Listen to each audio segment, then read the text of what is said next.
ইলিশ আমাদের জাতীয় মাছ। ইলিশ মাছ আমরা কম বেশি সকলেই খেয়েছি। তো ইলিশ মাছ এবং মাছের ডিমে থাকে প্রচুর পরিমাণে ওমেগা 3 ফ্যাটি অ্যাসিড। এটা শরীরের জন্য খুবই উপকারী এবং বাচ্চাদের জন্য খুবই উপকারী একটি মাছ।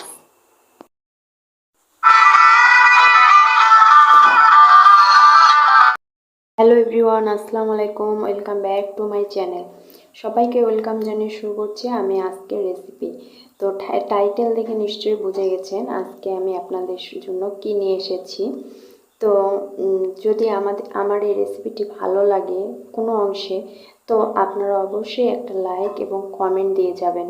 আপনার একটা লাইক এবং কমেন্ট আমাদের সকলের কাছে এই ভিডিওটি পৌঁছে দিবে। তো চলুন শুরু করি। তো এখানে আমি মাছের মাথা নিয়েছি। মাছের মাথাটাকে প্রথমে আমি একদম ছোট ছোট টুকরা করে কেটে নিয়েছি যাতে একদম মুচমোচা ভাজা হয়। আর এর মধ্যে আমি এখন দিয়ে নিলাম লবণ, হলুদ এবং সামান্য পরিমাণে মরিচের গুঁড়া। তো এটা ভালোভাবে মেখে চেপে নেব।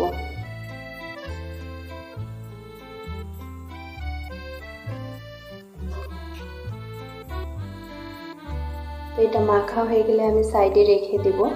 আর কয়েকটা পিস পেটি নিয়েছি, এগুলো আমি তেলে ফ্রাই করার জন্য। দেখতে পাচ্ছেন মাছগুলোর মধ্যে ডিম রয়েছে। তো এর মধ্যে একইভাবে আমি লবণ, হলুদ আর মরিচের গুঁড়া দিয়ে এটা মেখে চেকে 10 মিনিটের জন্য রেস্টে রেখে দেব। যেহেতু আমি যে ভর্তাটা তৈরি করব, তার জন্য 10 মিনিট রেস্ট এমনিতেই হয়ে যাবে। আপনাদের যদি সময় না থাকলে আপনারা যে সাথে সাথে ভেজে নিতে পারেন। এখন দেখতে পারলেন কড়াইয়ের মধ্যে আমি যে সরিষার তেল এবং একটু সয়াবিন তেল মিক্স করে দিয়ে এগুলো ফ্রাই করে ভেজে নিচ্ছি উল্টায় পাল্টায়। যখন মুচমুচা হয়ে যাবে তখন আমি এগুলো তুলে নিলাম। তো তুলে একই কড়াইয়ের মধ্যে আমি কয়েকটা মরিচ ফ্রাই করে নিব। তো ফ্রাই করে এগুলো সাইডে রেখে দিব। আর এই মাছের তেলটা কিন্তু আমি পরবর্তীতে ইউজ করব। এখন আমি একটা যে এরকম আমাদের এলাকায় বলে এটাকে হামুগাইন, আপনাদের এলাকায় কী বলে আমি জানি না, আমাকে কমেন্টে অবশ্যই জানাবেন। আর এটাকে আমি একটা লেজ দিয়ে ঘুরাই ঘুরাই এভাবে নিব। নিয়ে মাছের যে বড় কাঁটাটা আছে এটা আমি তুলে ফেলাই দিব। তো এইভাবে আমি সব ভর্তা করে নিব, নিয়ে সাইডে রেখে দেব। তারপরে আমি মাছের মাথাটা দিয়ে দিব। এটা দেওয়ার সাথে সাথে একদম গুঁড়া গুঁড়া হয়ে গেছে, এত সুন্দর মুচমোচা ভাজা হয়েছে। তারপরে আমি এর মধ্যে একটা কাঁচামরিচ দিয়ে ভালো করে বেটে তুলে নেব। তো দেখতে পাচ্ছেন যেটা একটু কালো কালো রঙের হয়েছে, এটা মাছের মাথা, আর এটা এই মাছের লেজগুলো। আর এটা আমি পেঁয়াজ আর এই যে মরিচটা নিয়ে নিচ্ছি, যেগুলো দিয়ে আমি ভর্তা করব। তো এই একটা বাটির মধ্যে আমি সামান্য পরিমাণে লবণ নিয়ে নিলাম, যেহেতু আমি মাছে লবণ দিছি। তো এর মধ্যে আমি মাছ ভর্তাগুলো নিয়ে নিচ্ছি, একটু পেঁয়াজ দিচ্ছি আর যে মরিচের ফাঁকি যেটা বলে চিলি ফ্লেক্স, মরিচ ভেজে যেটা নেওয়া হয় ওইটা আমি দিয়ে দিলাম।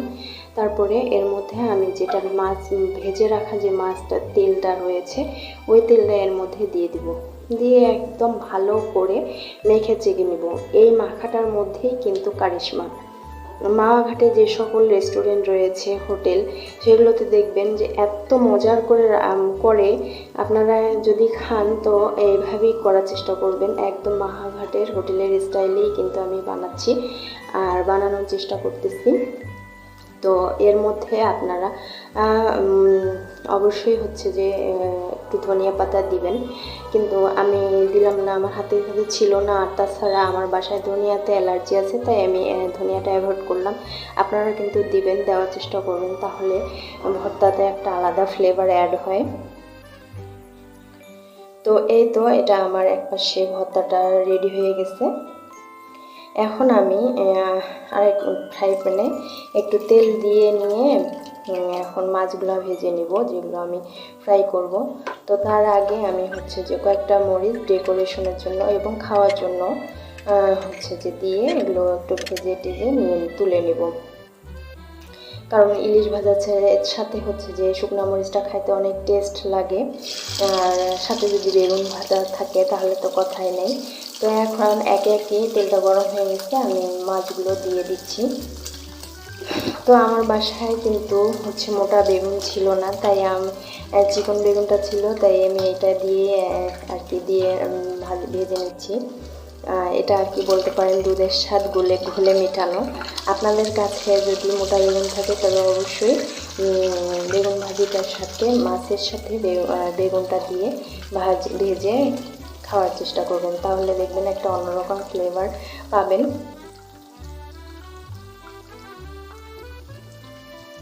তো এই মাছগুলো আমি সুন্দর করে উল্টায় পাল্টায় নিয়ে একদম ভালো করে ফ্রাই করে নিচ্ছি। এই বেগুনটা দিলে হয় কি, মাওয়াঘাটে যে সকল হোটেল বা রেস্টুরেন্ট রয়েছে ওরা কিন্তু প্রত্যেকটা মাছের সাথেই বেগুন দেয় আর মাছের তেলটা দেয়, যা খাইতে টেস্ট। আপনারা বাসায় কিন্তু এই ফ্লেভারটা নিতে পারেন ওখানে না গিয়েও। তো দেখতে পাচ্ছেন আমার এগুলো ভাজা হয়ে গেছে, এখন আমি এগুলো উঠাই নেব।